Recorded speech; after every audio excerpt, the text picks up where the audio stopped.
Yan. So po yung topic natin ngayon, ihabol po natin na Chapter 17, Preparing for Approaching Death. Yan. So tayo po mga chaplains, lalo po yung mga nasa hospital, kung mapipili po ninyo, di ba, nagre-require na po kami na, lalo sa mga graduate na po, na magkaroon na po kayo, mamili na kayo na isang area na kung saan kayo mag-work as chaplain or volunteer as chaplain. So, ito po yung ating topic ngayon ay preparing for approaching death. So, parang karugtong po ito ng ating topic ng death notification. So, when a person enters the final stage of the dying process, there are different dynamics at work. There are physical changes that take place as the body starts to shut.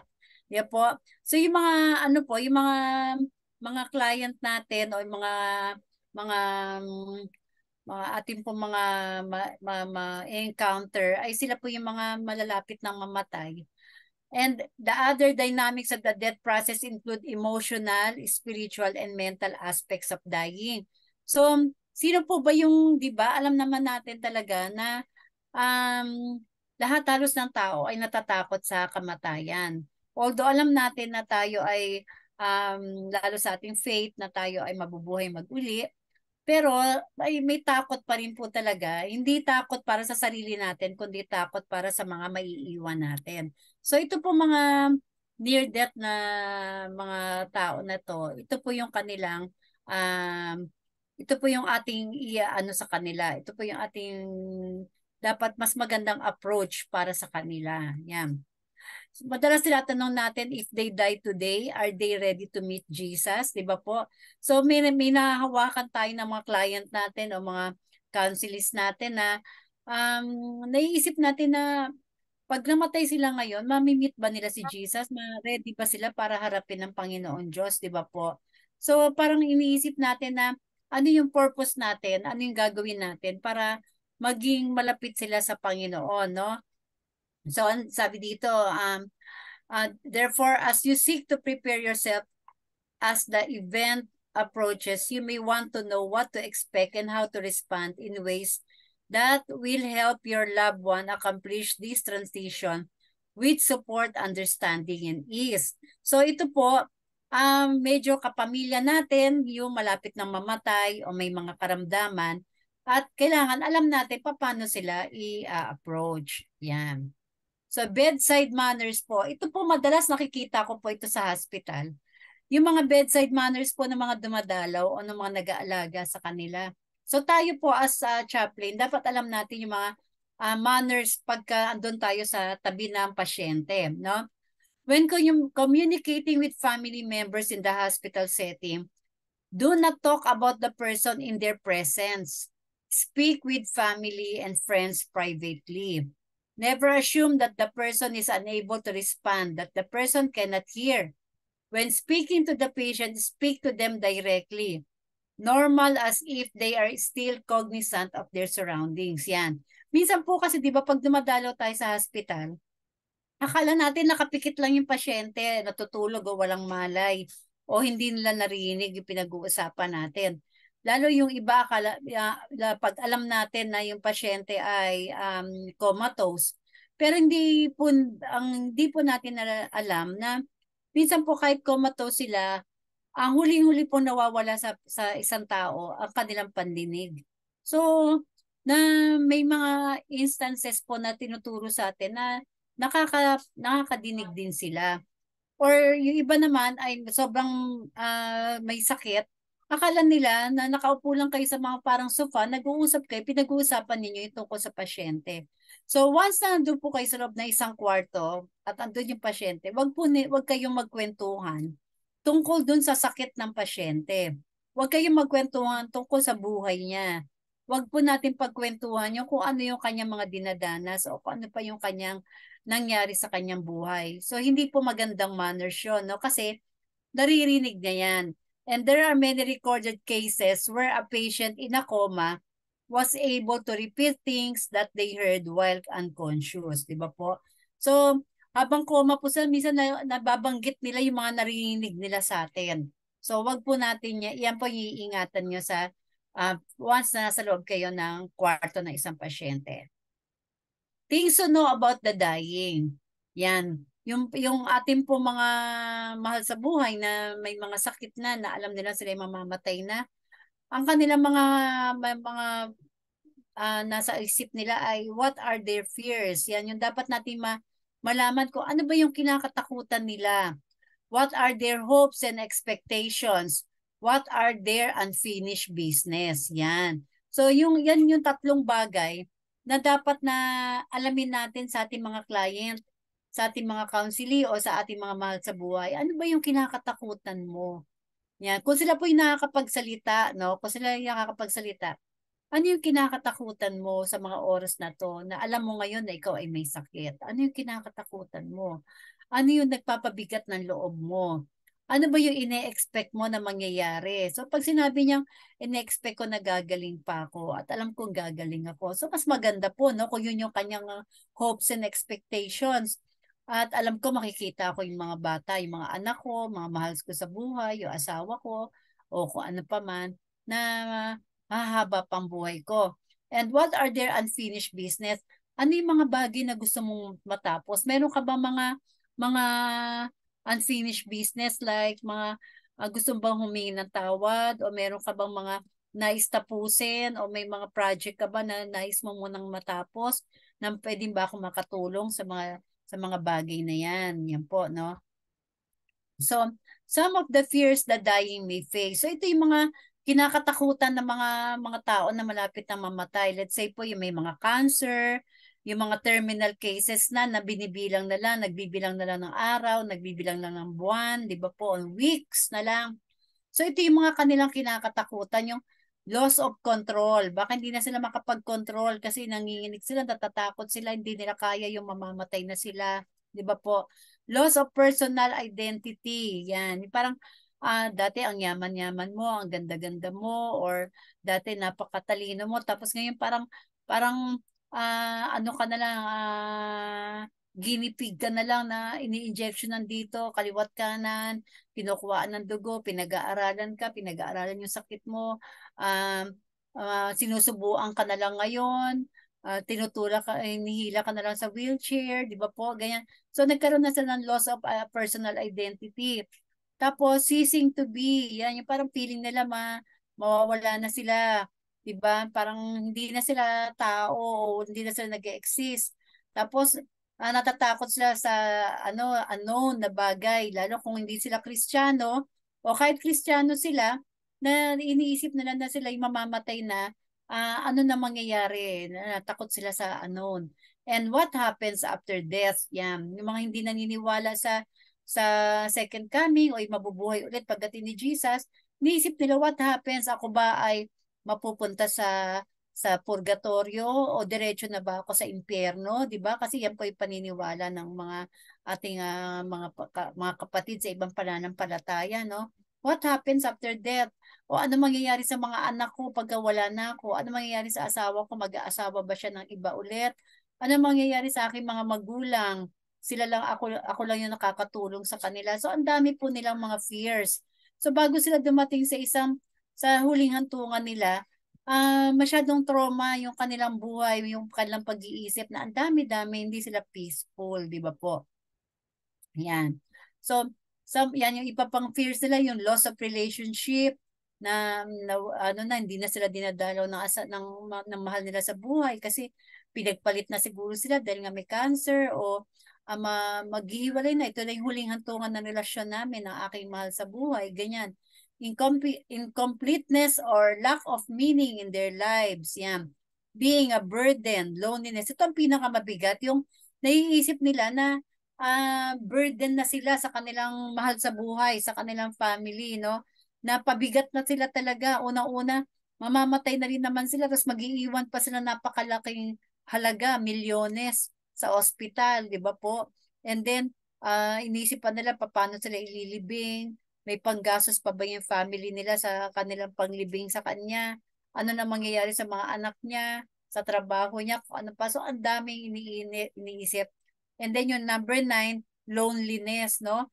Nalulungkot siya kasi patapos na ng kanyang buhay at hindi na niya makikita masusubaybayan yung kanyang mga mahal sa buhay at kanyang family. So, ang dami niyang mga lungkot na mga iniisip. And then, the dying process itself, no? Yung the dying process na will it be painful? Masasaktan ba ako pagka namatay ako? Gaano ba kasakit yon ang kamatayan? How long will it take? Gaano katagal na ako'y mawawala ng hininga o ng buhay? Iiwan ba nila ako sa pagkamatay ko? Will I lose my dignity? Di ba po, yung pag ako ba namatay, ano na mangyayari sa akin? Ibabalot na lang ako ng kumot na puti, lalagyan ako ng mga bandages, ganyan, lalagyan ng bulak yung ilong ko. Ano na yung dignity ko, di ba? Lalo kung isa siyang may kaya, isa siyang noble na tao, ganyan. Yan mga iniisip po. Alam niyo po, bilang isang nurse, ang dami na po dumaan sa akin ng mga namatay na mga tao na pasyente ko po. Meron akong pasyente na alam niya na mamamatay na siya, matanda na siya, mga 70 na siya, 70 plus.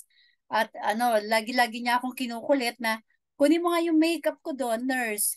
Ganyan, make-upan mo ko. Practice tayo ng makeup pa kung gaano ako kaganda pag namatay ako, 'di ba? Ganyan. So ako naman po, syempre, kinukulit ko din siya na ano ba gusto mong lipstick, madam? Pink o red o gusto mo violet na lipstick para mas bongga yung ano mo kulay mo, mas retro ka, gano'n, no? Patawa-tawa pa siya.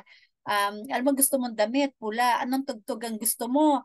O kami ba magcha-cha-cha ba kami pag sa parada sa iyo, gano'n. So, merong mga mamamatay na jolly na pinaghahandaan lang. Pero alam natin, deep inside sa puso nila, sa kalooban nila, na nalulungkot sila pero gusto lang nilang ipakita sa mga tao na kaya nilang harapin ang kamatayan, di ba po? So ang pinaka malungkot talaga yung iniisip nila kung ano yung itsura nila pag namatay sila, di ba? Ako lagyan mo ko ng wig ha, ayoko ng puti ang buhok ko, kailangan maganda pa rin ako. So yung pasyente ko po yun yung nagpadala pa siya ng picture niya nung kabataan niya. Gusto ko ganito yung makeup ko, ganito ako kaganda, ganyan, di ba? So, nakikita mo na meron silang mga fears talaga. Pero merong marunong magdala, meron talagang nagiiyak na ano mangyayari sa anak ko, halos hindi mo na makausap sa hospital, di ba? Naghihintay na hanggang sa iuwi na siya kasi sa bahay na lang siya. So, maraming mga proseso na nakakalungkot po talaga na mag-alaga na isang malapit na mamatay. Yan. Some of the hopes concern naman sa mga dying, getting well and be productive again. Yan. So ito naman po yung alam natin na mamamatay na sila, binibilang na lang ang araw. Pero meron pa silang mga pag-asa, no, na gagaling pa ako at magiging productive ako ulit. Yan. Die with dignity and be surrounded by caring people. Yan. Gusto ko pag namatay ako, nasa paligid ko yung lahat ng aking mga mahal sa buhay. Yan. Samahan nila ako sa aking paglisan, di ba po? Yan. So, die with dignity. To be able to maintain some degree of control. Yan. Number 4, to be able to express their needs and feelings openly and to be able to manage their pain. Yan. Yan yung mga hopes nila na sana makayanan ko yung pain ko, lalo yung may mga leukemia, yung mga nagki-chemotherapy, di ba po? Naglalabasan na yung mga itim sa katawan nila, mga mga mantsa-mantsa. Iba naman ay pumapayat na ng gusto, iba nakakalbo na dahil sa chemo, ganyan. So, feeling nila pag namatay sila, wala na silang dignidad kasi kalbo na sila, wala na silang buhok, wala na silang parang nawala na yung kanilang yung kanilang beauty, nawala na yung kanilang dignity, yung kanilang glory, di ba po? Yung parang kasi iba na ang kanilang mga itsura. So, pero umaasa sila na gagaling sila. Ito yung mga pasyente o mga client na talagang maganda pa yung kanilang mga pagpananaw sa buhay na sila ay may pag-asa pa na alam nila makakayanan pa nila, di ba po? Yan. Some of their unfinished business. Seeing a significant person who is far away. Taking one more trip to a special place. Completing an unfinished project. Providing for loved ones. Healing any estrangements. Feeling forgiven. So yung mga ano po, yung mga pagka nakausap mo sila, ano ba yung mga unfinished business mo? Ano ba yung gusto mo? Ano ba yung mga ano mo, gusto mo pang mangyari na dahil alam mo naman na ano, alam naman natin na ikaw ay nasa ganitong sitwasyon na. So ano yung gusto mong mangyari bago dumating yung ganong takdang panahon, ganyan. So sabihin niya, gusto ko muna mamasyal dun sa huling pinasyalan namin na mahal ko sa buhay. O ito yung lugar na hindi ko pa napupuntahan. Kung kaya naman niyang dalhin siya doon, malapit-lapit lang or kung ano, kaya pwede pa niyang ipasyal siya doon. Pero kung talagang hindi na, talagang maunawaan naman din yan ng pasyente na talagang hindi na sabihin niya gusto kong makarating man lang sana sa Switzerland, di ba? Eh kung mayaman naman siya at mag-hire siya ng doktor at nurse, siguro pwede nang gawin yon kasi alam naman na maghihintay na lang siya ng kanyang kamatayan sa ganung lugar, di ba? Tapos completing an unfinished project. Yan, sana matapos ko muna yung project kong yan kasi milyones yan. At least may maiwan ako sa mga anak ko na na paglisan ko, meron ako maiiwan na pera sa kanila. Yan, para makapag-provide ako sa mga mahal ko sa buhay. So napaka dami pa po na mga gusto nila mga gawin. Ngunit napaka-limited na ng kanilang mga oras. Yan. Tapos, yan, number 5, healing any estrangements, feeling forgiven. Yan, yung ano nila, gusto nila makahingi na ng tawad doon sa mga tao na hindi nila nagkaroon ng magandang relasyon nung sila ay malakas pa. Yan. Habits of effective comforters. It is a privilege being called to help a hurting friend during a time of crisis. Often words are inadequate to alleviate the pain, anguish, frustration, and sadness as a result of personal loss. However, we can help by supporting and comforting others through our actions during these difficult times. The ministry of death and dying is a highly emotional experience for both the family and the caregiver. Yan. So yan po yung pinaka ano na ng bilang mga tayo po mga chaplains no na yan napakaiksi lang po ito. Ito na po yung ano natin. Tayo po mga chaplains talaga. Lagi po natin alalahanin na pagka nakarating po tayo sa isang sitwasyon na ganito na tatawagin tayo sa isang situation na ang tao ay mamamatay na. Kung ikaw lang po talaga mag-isa, talaga pong kailangan yung mamamatay na. 'Di ba sabi nga po kaya yung word ano yung samahan siya sa kanyang pagtawid sa kanyang next life, 'di ba? O journey sa kanyang next life o kaya tatawid na sa kabilang buhay. 'Di ba po madalas sinasabi ang tao pong 'yon ay sumakabilang buhay na, 'di ba? Yung word pong 'yon yung sumakabilang buhay na, hindi po natin word 'yun ng mga Adventist, 'di ba po? Kasi ano yung sinasabing sumakabilang buhay na? So, ibig sabihin, naniniwala sila na pag namatay sila, ay lilipat lang sila sa kabilang buhay. Yun po, yung aakyat na sila sa langit. O kaya naman ay pupunta na sila sa impyerno, 'di ba po? Tayo po mga Adventist, wala naman tayong ganon. So, minsan may narinig ako mga Adventist na, ay, wala na yun. Nasawi na siya. Sumakabilang buhay na. 'Di ba po? 'Di ba?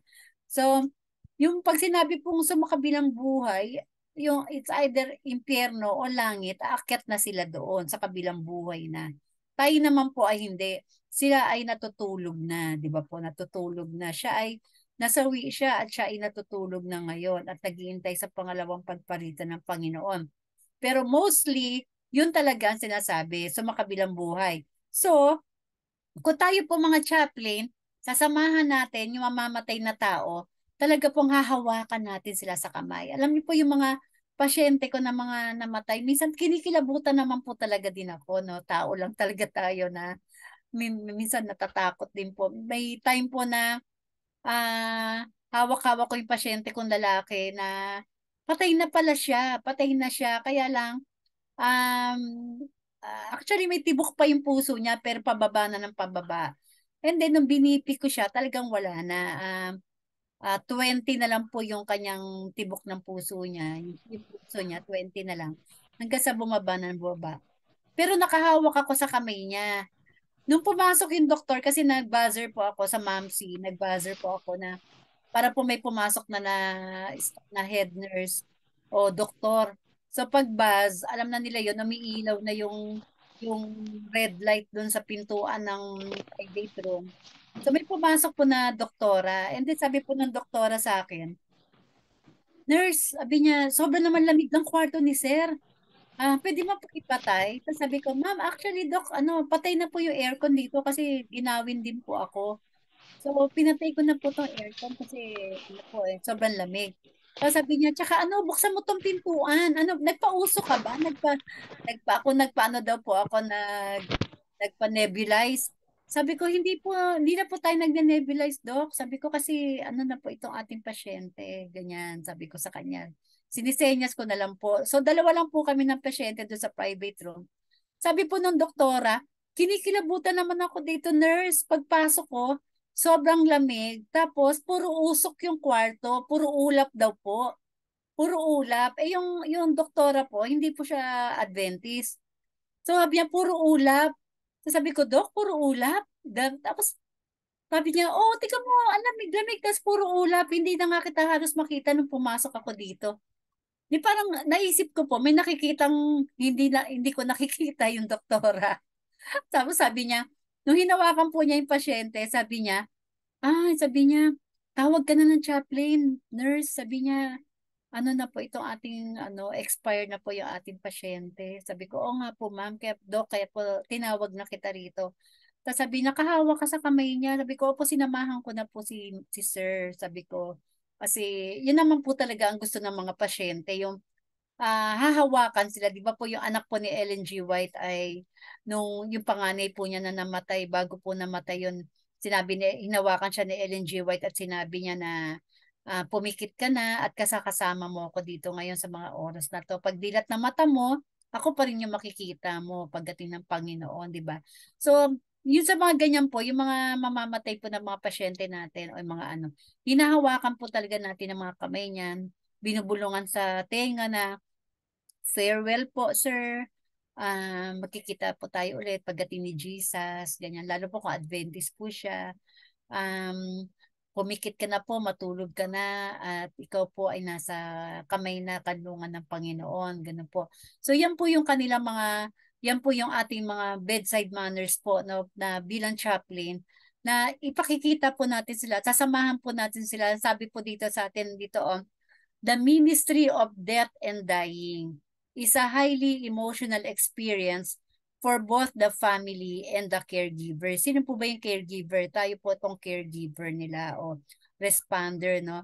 So, yung ministry of death and dying. So, yan po yung ine-expect sa atin. Kahit sabihin pa na may pasyente o may pamilya sila nakasama doon, tayo bilang chaplain, tayo pa rin po ang magpro-provide ng ganyan sa kanila. And then lastly po, ito po, the process of watching a loved one go through the dying process is traumatic and life-altering. And there are stages and elements of the dying process a caregiver must be aware of when providing emotional comfort. Yan. So dito po sa topic natin ngayon to, ang ating po binibigyan ng comfort dito ay yung mga mamamatay po, no? Hindi po yung kanilang family. So yan yung piniprepare po natin sila, kinakausap natin sila ng mahusay na, ang pinaka-importante po yung malaman mo yung ano yung kinakatakot mo sa mga oras na to, na alam mo na nabibilang na lang yung mga araw mo, at ikaw ba ay nakapag bili na sa mga anak mo o sa asawa mo o sa mga magulang mo, o ikaw ba may gusto ka bang tapusin pa muna na maaring makatulong ako sa iyo, di ba? Pwede rin po yun na sasabihin nila sa iyo na nurse or chaplain na, meron sana akong gustong ipahabol sa aking testamento na ganyan. Pwede mo bang tawagin si attorney para ako ay makapagpagawa ng huling habilin ko pa, may idadagdag ako sa aking mga testamento. Yan. So, yan po yung mga moments na malungkot po ito para sa atin, bilang mga chaplain, at ito rin po yung pinaka mabigat at pinakamagandang bagay na magagawa natin sa ating mga clients na nakasama nila tayo sa huling mga panahon. May mga times din po na pagka sasabihin nila sa iyo na pwedeng pakitawag na yung aking mga family, pwede na kami mag-pray, pwede na kami magkaroon kami ng last moment na magdi-dinner kami na sama-sama. Pagka ganun po, pag sinabi niya sa iyo na pwede ka sumama, Chaplain, na makasama ka namin. Pero pag sinabi niya na pwede ba, Chaplain, na kami lang muna ng family ko, na buong family lang kami rito, na sama-sama kami na magdi-dinner, sama-sama kami na mag-worship. Yan. So, pwede ka na pong umalis. Kasi natapos mo na rin yung business mo para sa kanya. So, magpapaalam ka na rin sa kanya. Sabihin mo sa kanya, ma'am, o sir, o lolo, lola, o, ito na po siguro yung huling dalaw ko dito. Tagampanan ko na po yung aking mission sa iyo at natawag ko na po yung mga family, natawag ko na po si attorney, ganyan po. Kung kailangan mo pa po ako, mag-i-stay po ako rito. Pero kung gusto mo po na family lang kayo, lalabas na po muna ako at yun na, magabiling ka na sa kanya na masaya po ako na nakasama ka at napaglingkuran kita ng mga ilang araw o ilang oras o ilang linggo na napaglingkuran po kita. Yan. So ano ka na po sa kanya at ipakita mo sa kanya na ino-honor mo siya at may dignity siya sa harapan mo na nirerespeto mo siya, no? Yung pinakamaganda po yung ibubulong mo sa kanya na napakasaya ko po bilang isang chaplain na kahit na hindi mo ako kilala, hindi mo ako nakilala nung panahon na ikaw ay malakas pa at hindi rin kita naging kaibigan ng mga panahon na yan. Pero sa mga huling oras na to na huling moments mo o huling weeks mo na ikaw ay nandito sa kwartong ito ay nakasama mo ako at napaglingkuran kita. Napaka it's my pleasure na nakilala kita, nakasama kita, napaglingkuran kita, nakausap kita, nakilala kita ng gusto, ng lubos yan bago tayo maghiwalayan. So napakaganda po 'yon para sa kanya.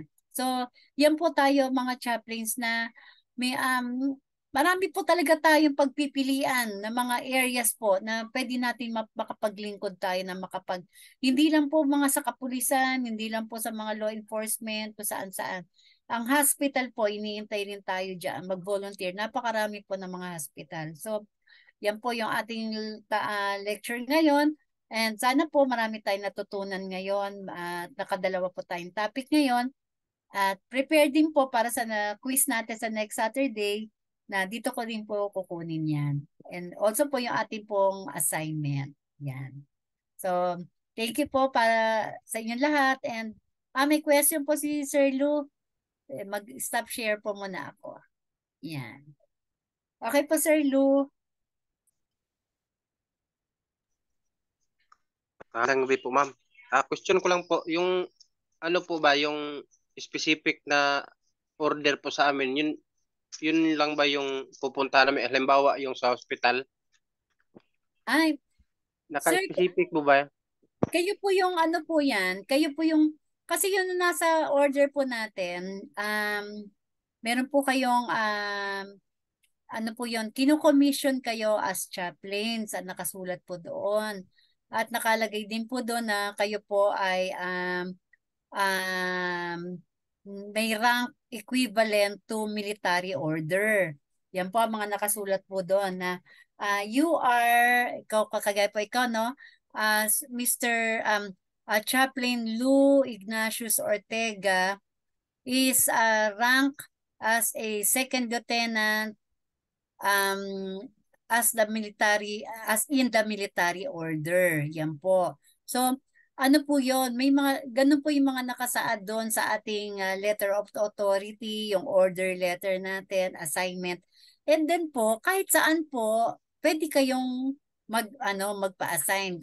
Let's say, gusto mo po maging chaplain ka sa Camp Crame Hospital, sa Fort Bonifacio Hospital na kung saan ang mga pasyente po doon, yung mga nabaril na mga sundalo, mga mga sundalo na naputulan ng mga paa, talagang kailangan po nila ng mga chaplain diyan na may magbibigay ng lakas sa kanila kasi Diyan po sa mga ospital na po yan ng mga ano po ng mga military hospital po, lalo po sa Fort Bonifacio Hospital. Makikita mo po diyan, bigla na lang sa emergency na binababa ng mga helicopter po, mga nabaril sa Mindanao, nabaril kung saan-saan sa mga gera po, di ba? Kulang na kulang po talaga yung mga chaplain diyan na magsiserve sa kanila as volunteer, na pwede silang mag-ano na mabigyan ng mga ng comfort, mabigyan ng mga pag-asa tungkol sa na may pag-asa pa sila sa Panginoon, na ipag-pray sila. So, ang inyong pong mga bilang mga chaplain po, kayo po yung mamimili niyan kung saan po ninyo gusto na area of responsibility ninyo. Kung sa tingin mo po na magaling ka mag-comfort na may mga sakit, di sa hospital ka po. Kung sa tingin mo po na malakas ang loob mo na mag-comfort sa mga malapit na mamatay, di magpa-assign ka po sa hospice. Kung malakas ang loob mo na makita yung mga napuputulan ng mga paan ng mga sundalo, di doon ka po sa hospital ng mga sundalo po, di ba? Ganyan. So, kung gusto mo naman na nasa action ka lagi, di sumama ka po sa mga bombero, sumama ka po sa mga kapulisan, di ba? Kung gusto mo naman, maging Yes, university chaplain ka, di ba po? Sa dami ng mga eskwelahan, pwede ka mag-apply as university chaplain. Um, ano ka sa mga puro volunteer lang po, at ang importante lang po, alam niyo kung sino yung mga tao na lalapitan ninyo. Syempre po, kung sa hospital, pupunta ka po talaga dun sa admin ng hospital. And then, tatanungin mo kung meron na silang chaplain doon. So, kung meron na po silang chaplain doon na hired, doon ka po ngayon nalapit sa kanya na, chaplain, ako po si Chaplain Ortega. Nais ko po sana mag-volunteer dito sa hospital bilang ganyan po. Na sabihin sa iyo na, so kung volunteer chaplain ka po dito, wala po kami may bibigay po sa iyo na sweldo po, kasi ganyan, ganon, ganon. Katagalan naman yan, mabibigyan ka na rin ng allowance kung matagal ka na doon, di ba po? Baka mamaya, next time, matanggal na o umalis, mag-retire yung mga assistant chaplain, ikaw na yung ma-hire nila, di ba po? So marami po talaga tayong maiikutan po talaga. Meron sa corporate, sa mga companies, yan, sa mga company, kailangan nila ng mga chaplain, yan po. So, ikaw po yung magsasabi niyan, pero yung iyo pong order, nakalagay po doon na ikaw po talaga ay legit na chaplain. Yan po yun. So, ano po yan? Ay, namatay po yung aking lampshade. Yan. So, okay excuse na me, po. ma'am. Apo. Sa ano po, ma'am? Excuse me po. Sa Philippine Coast Guard. Opo, sa Philippine Coast Guard po si Chaplain Archie Cabukos po, nag-apply po siya sa Coast Guard. At hindi po natin alam kung ano po, kung siya po ay natanggap na. Opo. Yan. Kasi po,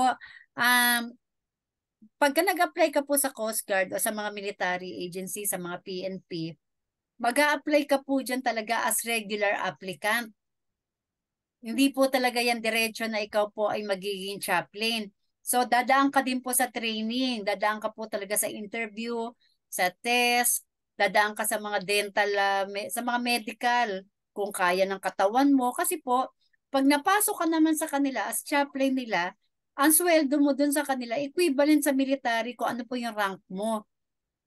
So, nag-apply ka sa kanila, ang rank mo as chaplain ay second lieutenant. So yung kung hindi naman ganun ka, kasi syempre malaki ang sweldo ng second lieutenant sa army, sa kapulisan, 'di ba po, sa Coast Guard. Pero bibigyan ka nila ng ng ng salary equivalent to military. Yan. So kung pinakamababa nila yung second lieutenant, tapos ano ka, newbie ka doon, yung new applicant ka sa kanila o bagong hire ka sa kanila, yan equivalent sa sweldo po ng mga ano nila doon, ng mga military. Pero dadaan ka talaga sa training pa at sa mga proseso ng mga pag-apply. Yan po, hindi po ganong kabilis yung pag-apply sa kanila. Pero kung gusto mong volunteer ka lang sa kanila sa Coast Guard kung saan, napakadali. Kakausapin mo lang po yung chaplain nila o yung pinaka dun sa kanilang opisina kung saan talaga nakabase yung mga chaplain sa administration building nila. Pupunta ka doon, may dala kang paper na pwede po ba ako mag-volunteer chaplain dito, mag-pray over sa kanila, o bigyan niyo po ako, kung mabibigyan niyo po ako ng oras dito na MWF o every Thursday lang po kahit once a week na makapag-volunteer po ako dito makatulong. Kung ano po yung gusto ninyong gawin ko na makakatulong po sa personal growth and spiritual, personal and emotional po ng mga ating Coast Guard, ay willing po ako na mag-volunteer at gawin po gampanan po yung aking mission para sa kanila. Yan. So yan po yung yan po yung inyong mga sasabihin sa pag-apply po ninyo sa kanila as volunteer. Pero kung gusto po talaga ninyo na ma-hire kayo, dadaan po kayo sa proseso talaga na magsisend kayo. Pero pagka ano din po kayo, nag-apply din kayo sa kanila ng volunteer, dapat may dala din kayong resume. Huwag niyo po kakalimutan na magdala ng resume. Na ito po yung aking papers, ito po yung aking mga diploma. Ako po ay isang legit na chaplain.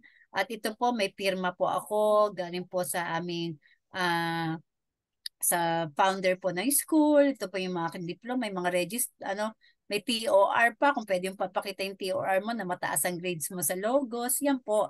Pakita mo talaga yung mga requirements na necessary na sa pag-apply ng work. Kahit po ba volunteer lang. Yan, papakita para alam nila talaga na legit ka talaga na chaplain, nakagalang-galang ka talagang chaplain, and rank chaplain officer ka. Yan. Kasi may ranggo ka na po eh. So pagka may rank ka po, may dala ka din badge, tama naman po talaga yung nararamdaman ninyo na ayaw ninyong magkaroon ng mar o ng mancha yung inyong rank at yung inyo pong uniform, lalo yung ang ating DICC. Dapat po talaga gawin natin yung proseso ng pag-apply po. At ipakita ninyo sa inyong kilos, sa inyong pagtatayo po. At syempre po dapat pag lalaki kayo, gupit ang mga buhok ninyo po, no? Nakagupit, clean cut, malinis, kaaya-aya kayong tingnan. Na chaplain talaga ang dating. Yan po. Yan. Si Ma'am Sherlyn, Professor Sherlyn, Captain. Yan. Captain Sherlyn Mariano. Naka-raise po ang Question po, or input. Wala po kasing idea ako na kailangan pala ang chaplain sa sa mga big companies. Pwede niyo po ba kaming bigyan ng how do we approach? For example, sa call center po, ganun. Opo.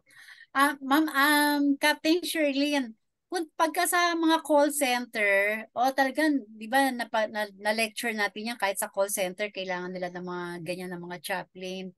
Kasi madalas minsan yung mga call center agents bihira na nakakauwi sa mga bahay nila at meron na silang mga rooms doon, di ba? So minsan malungkot din talaga sila at kailangan din nila, minsan sila mismo ay nagkakaroon ng mga problem. So, ma'am, ang pupunta mo talaga punta ka sa meron na silang chaplain. So, yung kanila, ano bang scope ng chaplain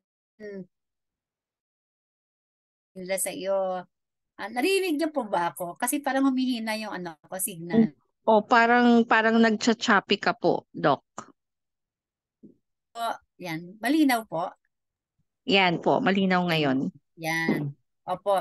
So, tatanungin mo sila scope ng ng iyong work ng chat talaga yung ginagawa ng kailangan meron kang memorize.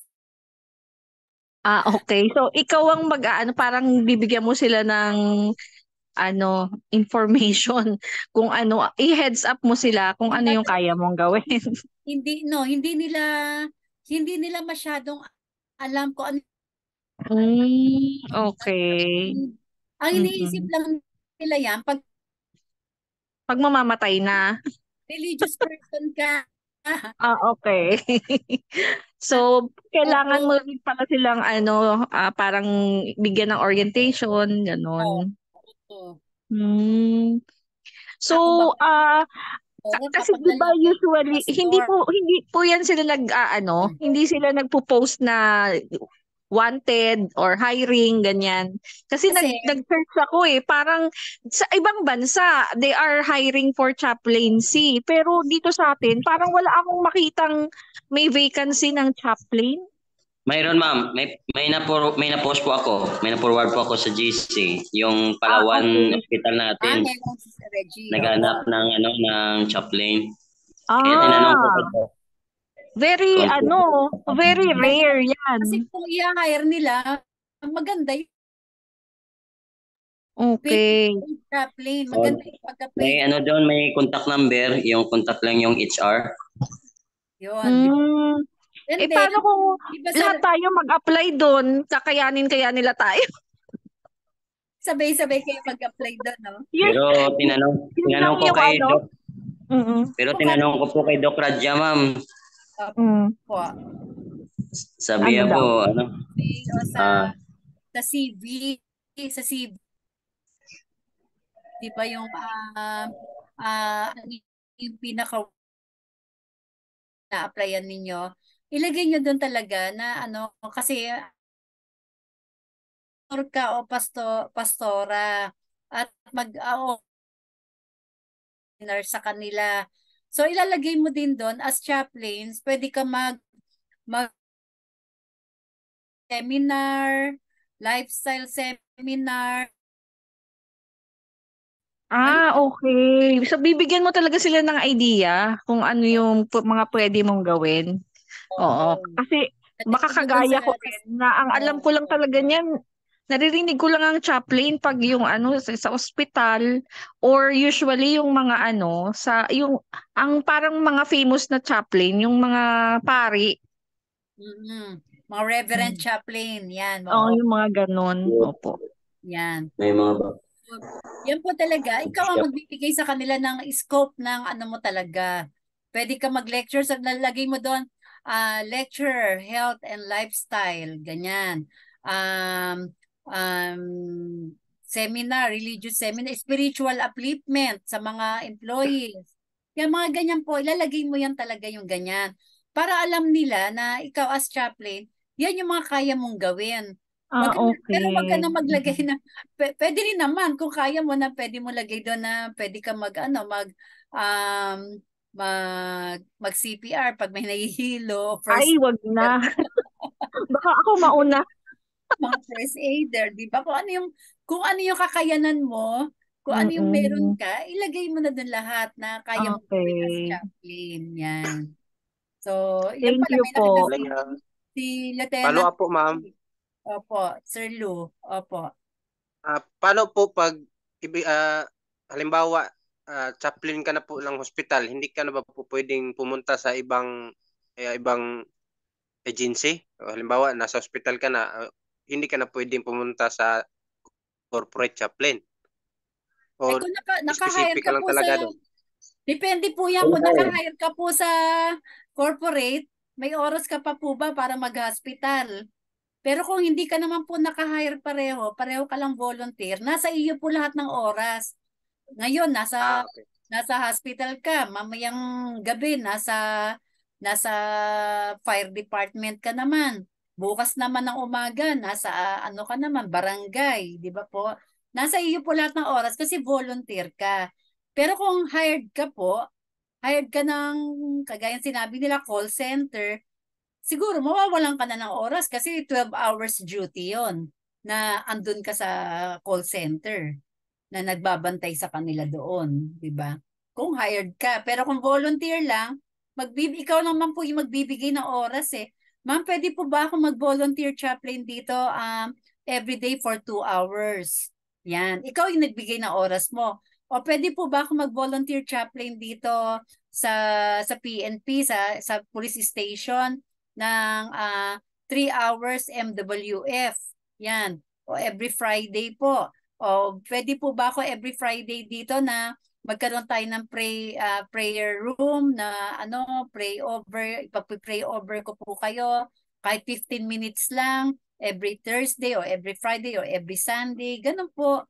Pagka nag-volunteer ka po, magbibigay ka sa kanila. Ngayon, sasabihin sa iyo ng sergeant o sasabihin sa iyo ng mga OIC nila doon o pinaka-head nila doon na commander nila na Chaplain Ortega, gusto po namin yung pag-volunteer mo. Sir, pwede kaya na mas kumpleto kami rito sa police station pag Monday. Pwede ka po ba rito pag Monday every 7 o'clock ng morning o 6 o'clock ng morning after po ng flag ceremony namin magkaroon po muna tayo ng the prayer pag-pray over mo po muna kami bago kami umalis, ganyan. Yan. Pag sila po nagbigay ng oras, maganda rin po yun. Kasi kung free ka naman sa ganong oras, yon. Pag sinabi mo naman, ay sorry po, Sergeant, kasi po, o Commander, o Major, pag Monday po, kasi meron pa po ako isang lugar na pinupunta na nagpipray din po ako sa kanila sa hospital. Pwede po bang bigyan mo ako na iba pang oras ninyo? Yan. So, napakadali lang po talaga mag-volunteer. Basta alam lang po natin talaga yung approach talaga sa kanila na humble, na pupunta tayo sa kanila na magpapakilala and then nandito po ako ngayon para po isa po akong chaplain pero gusto ko po sana na gampanan po yung sinabi sa atin ni General na magkaroon po tayo ng religious interaction po, ganyan. Pwede po ako mag-offer po ng konting mga magpa-pray over sa inyo o magkaroon po ng konting sharing. Sa sarili po ninyong convenient time, sir, bigyan po ako ninyo na kahit na mga 30 minutes o 20 minutes o 10 minutes araw-araw o every other day o every Sunday lang o every Monday. So kasi ikaw po yung humihingi ng volunteer. Ikaw po yung nagbo-volunteer sa kanila. So hihingi ka po sa kanila ng oras na bibigyan nila ikaw ng oras. Yan. Pag sinabi nila sa iyo na, ikaw na chaplain, kung anong gusto mo oras, pumunta ka dito kahit anytime. Ngayon, pag sinabi nilang ikaw na yung magbibigay ng oras mo, ikaw magbigay ng oras. Sabi mo, sir, sige po, thank you very much po. Pwede po ba ako na pumunta dito every Wednesday, every midweek po na tayo po ay mag-meet at tayo po ay magkaroon ng konting interaction. Mag-share po ako ng konti sa inyo at kayo din po kung may mga problem kayo, pwede din po kayo mag-open sa akin o maghingi ng counseling. Open po ako for counseling, ganyan, ganon. Kaya hanggang sa maging close mo na po yung mga pulis doon sa station na yan. O maging close mo na yung mga nasa barangay o mga nasa Coast Guard o kung saan pa mo. Ang importante po, mag-gain ka po muna ng friendship sa kanila, ng tiwala. Tapos makita nila nakarespeto ka po talagang chaplain na maaasahan kanila anytime. Yan. So, sunod niyan, makakasama-sama ka na nila. Yon. Meron po tayong chaplain ng babae, pero hindi po natin siya kasama dito. Sobra pong hinahangaan ko po siya. Magkikita po kami sa Baguio ngayong 27 po, 28, na talaga pong sa Palawan po siya naka-assign. Single po siya na babae, pero may edad na rin po. Umaga, tanghali, gabi po, araw-araw, nasa police station po siya. Yun na po yung parang pinakabuhay niya. Kasama na po siya sa takbuhan, kasama siya sa mga bagyo, kasama po siya kahit saan. Nakasakay na po talaga lagi siya sa police station. So, talagang kilala na po siya doon ng mga pulis. Lagi na siyang hinahanap po doon.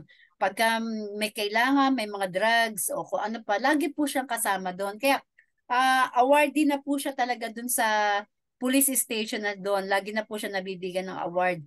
So, nag-gain lang po talaga siya ng doon, ng friendship muna. Nakipagkaibigan lang muna siya doon nung bago siyang graduate sa chaplaincy. And then, wala pa po nga siyang rank noon eh. Pero nakagraduate na siya sa chaplaincy. Advocate pa lang po siya noon. So, advocate lang siya. 3 years po siyang advocate. Wala siyang rank. Last year lang po siya nagkaroon ng rank. Pero yung pagiging advocate po niya for 3 years, talaga pong siya, hindi lang po yata 3 years eh. Parang mas nauna pa po siya sa akin, mas mahaba pa po yung panahon niya. Talagang kilala na siya sa station. Maganda po yung ginawa niyang yun na muna siya. Nakipagkaibigan, tapos nag-master guide. yung kanyang mga master guide na mga kaalaman, sinishare din niya doon.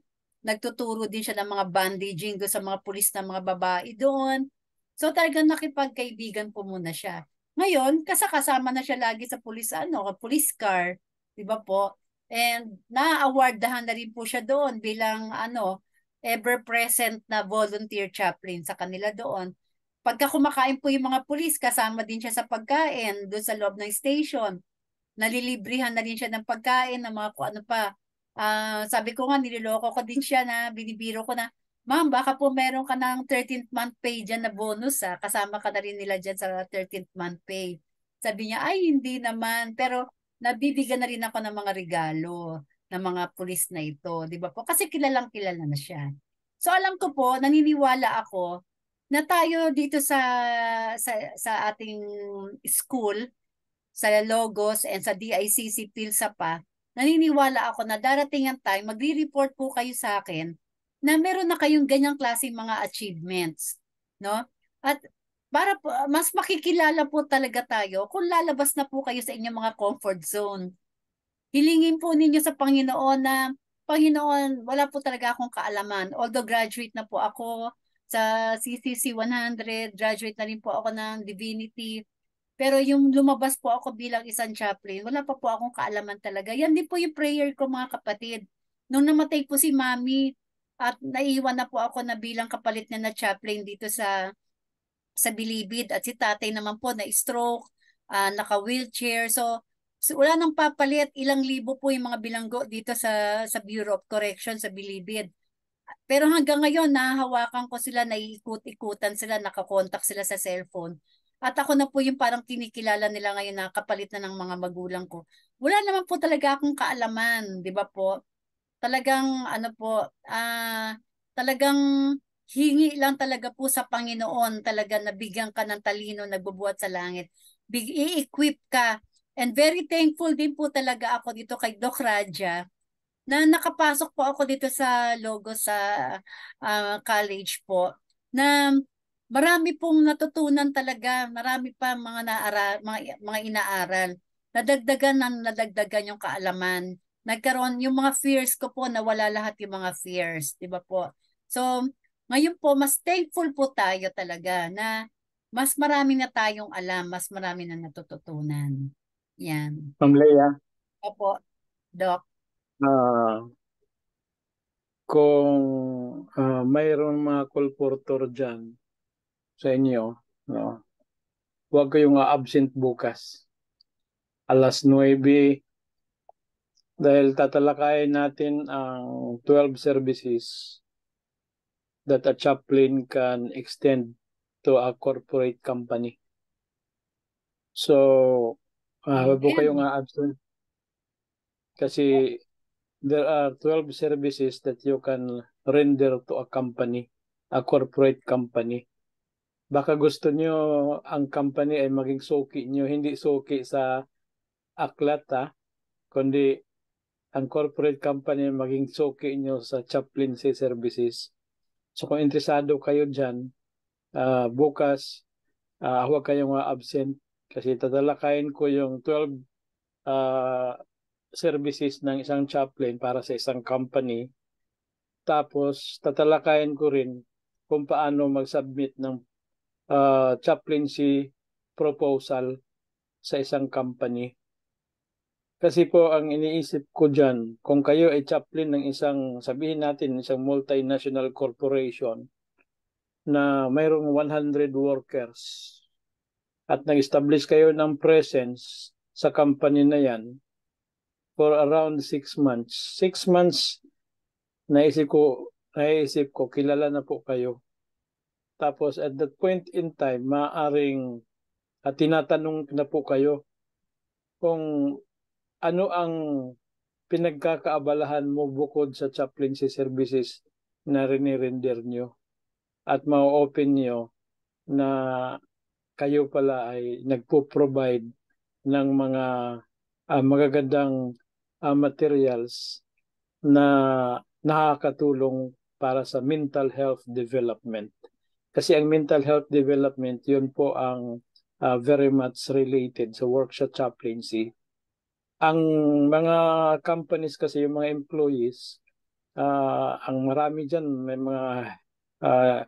may mga problema sa financial, at ang financial problem is the number one stressor sa isang empleyado. So, pag kayo po ay nakapag-provide ng services na maayos sa isang company sa loob ng 6 months at naging kilala po kayo dyan, pag nagbigay po kayo ng proposal na lahat ng mga empleyado ay papakuhanin ng Health and Home magazine, palagay ko mga kapatid, lahat ng mga empleyado ay i-charge ng HR, or ano yung HR, homeroom? Human resources. Joke lang. Human resources, no? Human resource manager, rather HR. So, maaring na ikaltas sa kanilang ikaltas sa kanilang sweldo, maaari din na yun ay regalo sa December ng company as a corporate giveaway. So, sa serbisyo yung siguro kahit tatlo hanggang 6 na buwan na hindi kayo magtatas ng aklat, darating ang panahon na 1 linggo lang credential na siguro kayo. No? Pag kayo ay nag-serve sa multinational company, mga kapatid. Pag dito kayo sa Metro Manila, isang tower, maraming company dyan, isang tower lang. No? Yun lang ang mamastirin nyo, isang tower lang eh. No? Hindi ka na chaplain lang sa isang corporate company. Ikaw yung chaplain ng isang tower na 37 stories. So, yun naman po ay theory ko lang, mga kapatid, no? Theory. Pero, yung isi-share ko bukas, hindi po theory. Ang theory ko dyan, yung maaari kang maging credential in 1 week after you have served as a chaplain. Yun ang theory ko.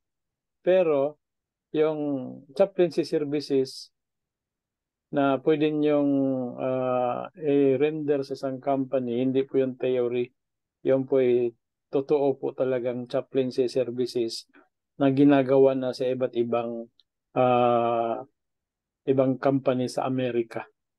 So baka dito sa Pilipinas pa ang mga DICC chaplains ang manguna sa pagpasok ng mga corporate companies.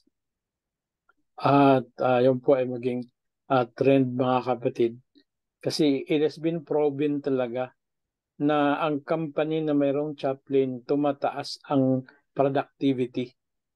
Tumataas ang kanilang profitability pag mayroong chaplain ng isang company. Una, ang mga empleyado ay nagiging effective. Ang mga empleyado ay tumataas ang kanilang performance level dahil sa presence ng isang chaplain. Kaya huwag kayong absent bukas. 9:00 po ay tatalakayin natin ang corporate chaplaincy at kung paano magbigay ng chaplaincy service proposal. Yan lang po, Ma'am Leia. Amen. Thank you po, Doc. Sir John Paul Ruiz, narinig mo yan, sir. Maten ka bukas ng 9 o'clock. Si Mama Dory Bernardo, yan. Tayong mga Ma'am, yes. LE. Ako po, LE din po ako. Yan. Kaya pakinggan natin yon para mas lalo tayo maging effective na LE na chaplain pa, no? O chaplain na LE pa. Yan. So, opo, Ma'am Maria de la Puente. Paano po, good evening po, ma'am. Paano po, ako isa din po akong LE. Ngayon, ano ang gagawin doon sa mga kapwa natin na mga LE dito, pagpakinig kay bukas ni kay Doc Ray, imbitahin ang mga anong gagawin, anong proseso na para doon sa mga ibang mga LE? Ay, ang alam ko po, Ma'am Maria, exclusive po muna sa ating mga nag-aaral ng chaplaincy. Kasi Aha. po, ano po yun corporate chaplaincy po yun. Opo. So kung hindi po sila nag-aaral ng chaplaincy, hindi po nila masyadong hindi magiging effective sa kanila yung lecture bukas. Okay. So, So, napakaswerte explosive po lang ng mga muna. LE. Opo, napakaswerte po na nating mga LE na andito tayo ngayon. At meron Okay. tayong magandang matututunan bukas sa corporate chaplaincy. Yan. So Okay kung po. wala na po tayong masyado, mga iba pang mga katanungan, ay mag-closing prayer na po tayo kasi maaga pa rin po yung pasok natin bukas. So lalo po sa mga ano po yung mga fast trackers tsaka sa mga nagmamasteral. So meron pong pasok ang wish ko mga kapatid na maging successful kayo ng mga literature evangelist na chaplain sa corporate chaplaincy. Kasi pag nasampulan ninyo yan mga kapatid at naging credential kayo, lahat ng mga LE dito sa Metro Manila ay mag-aaral na sa atin. Una, sampulan natin muna. Kasi theory pa lang yun mga kapatid eh. No? Na pwede tayong maging credential. Pero yung chaplaincy na ituturo natin dito, hindi po yung theory. Ay talagang ano na yun.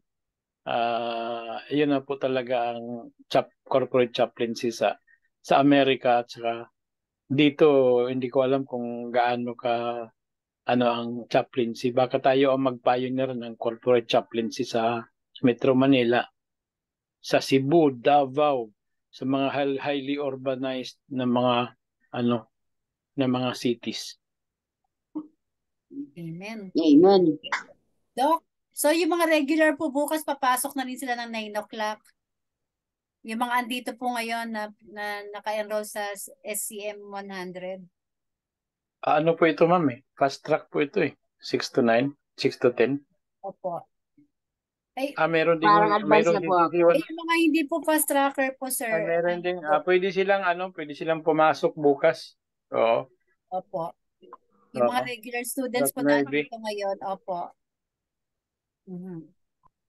Yan. So, yan po bukas, 9 o'clock. Marami tayong matututunan. And hopefully po, talagang mag-start na tayo na kumilos, gumawa, mag-report.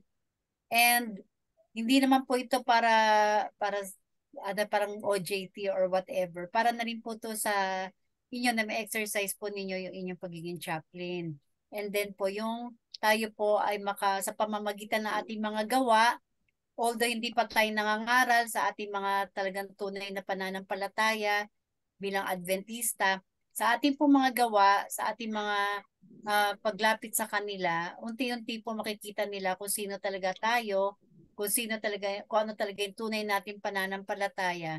In that way po, kahit na hindi pa tayo nangangaral sa kanila, ay nakapangaral na tayo sa pamamagitan ng ating mga kilos at mga pananalita sa kanila. So, kasabayan pa po ng mga books na ibibigay natin sa kanila, lamang na lamang po talaga tayo sa lahat ng mga chaplains sa mga chaplaincy school or agencies dito sa buong Pilipinas or siguro kahit sa abroad pa. Kaya pagigiyan po talaga natin, very lucky po tayo na tayo po ay inaaral natin lahat ng ganitong mga bagay. Sa next Saturday po, mas maganda pa yung ating lecture tungkol po sa law enforcement and criminology. Ipapasok ko po dito sa ating topic sa SCM 100 para po mas magkaroon pa tayo ng mas malawak po na kaalaman. Paalam din natin yung ating mga Republic Act at kung ano-ano pa mga bagay. Para mas talagang bilang mga officers po, mga rank chaplains po, dapat po hindi tayo inosente sa mga law, 'di ba po? Kailangan alam natin 'yan. Kayo din po, diyan sa inyong mga kinalalagyan ngayon, dapat po mag-research din po kayo ano yung mga bagay-bagay na mga pag nasuong kayo sa ganyang mga problema, dapat alam ninyo talaga yung inyong mga kaya ninyong ipaglaban. Para hindi po tayo na parang nabibehind po, no, na hindi ninyo alam yung mga ganun. Di ba sabi po, innocence of the law is not excused. Di ba po? Hindi tayo excuse dyan eh. Kailangan alam natin kung ano yung law. Kagaya din sa Bible, na alam natin kung ano yung 10 utos. Hindi din excuse na nagkamali tayo kasi alam na alam natin. So, ganun din po sa ating buhay dito ngayon, lalo as chaplain, dapat alam natin yung ating mga law. Alam natin kung ano yung mga Republic Act, alam natin kung ano yung mga presidential order, para po hindi tayo naliligaw. Ayun pala, kinorek ako.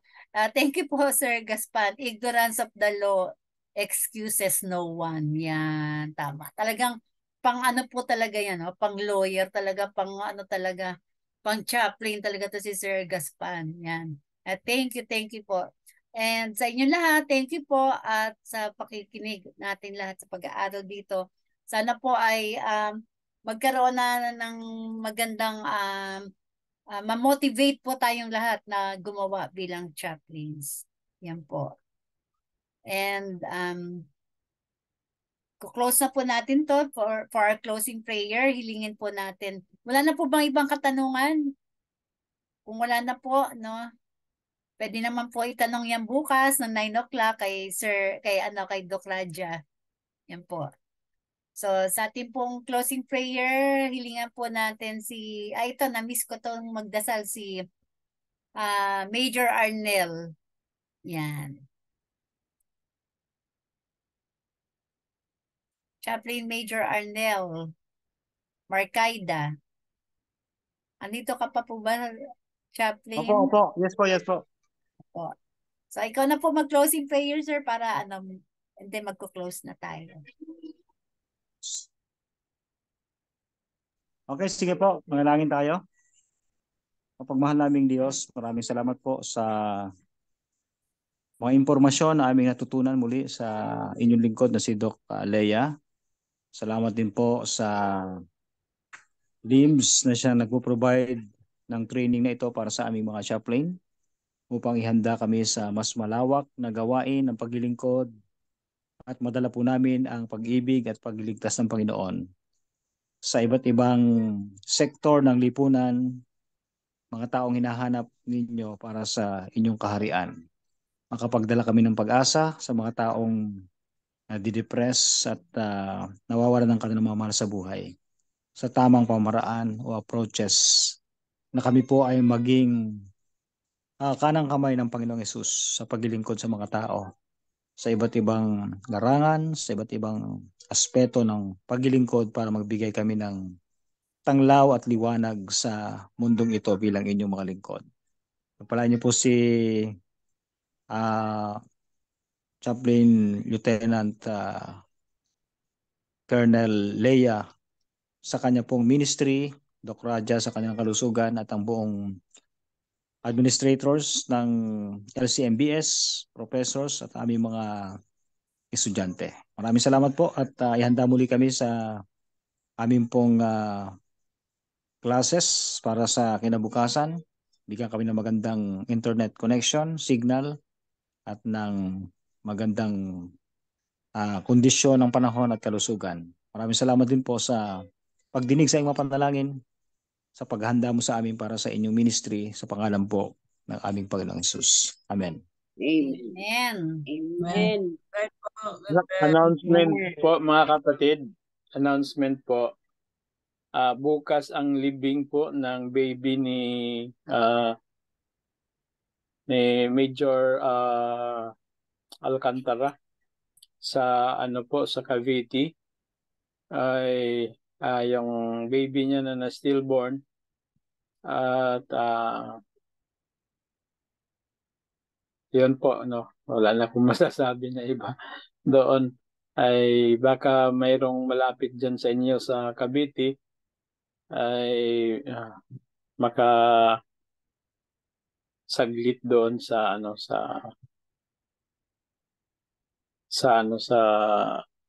Dasmariñas, Cavite. Pahumingi lang po kayo ng address kay Ma'am Sherlyn kung saan doon sa Cavite yung burol at na maka-establish tayo ng presence. Kasi ako mga kapatid, hindi pa ako pwedeng mag-travel bukas.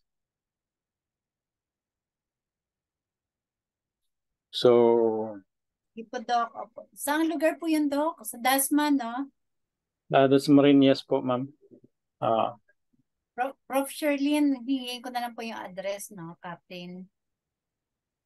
Sige po, hihingin ko rin sa kanila. Para kung alam niyo po yung ano, sa public cemetery daw po eh. Pero syempre madami yatang public cemetery. Pero ihihingin ko po kay Ma'am Sheila ngayon. Siguro sa church na siguro ang may service siguro sa church, hindi ko lang alam. Siguro po. Ah, Opo. Sige, kasi hindi hingin ko na naman lang po yung details sa kanila. Kasi wala si Ka Edsel nung pumunta kami. Sinusundo yung anak nila sa Laguna. So, si Ma'am Sheila lang yung ano, hindi pa, ayoko munang ano mo, yung mga details na ganun sa kanya, medyo masakit pa yun eh. So, sige po, since may pupunta pala bukas, hingin ko po sa kanila yung ano, complete details. Punta Thank you ka din, po. Ma'am Sherlyn. Ano po? Punta ka rin. Parang imposible yata akong makapunta. Susunduin mo ba ako, Doc? Masyadong malayo eh. Oo nga, Bulacan ka, di ba? Mm. Oo nga. Malapit lang Ah, din sa amin yung Dasmariñas, kaya lang hindi ako familiar dun sa mga cemetery. pwede. Sige. Pag meron ka sigurong ano, Doc, no? Complete address, i-google mo lang. Yun na lang, oo. Mm. Sige po. Thank you po. Thank you po, Doc Raja, Professor Sherlyn, Captain. okay po, thank you very much, ma'am. Thank you. See you tomorrow. Major Arnel sa prayer and Sir Nards. At sa inyo lahat.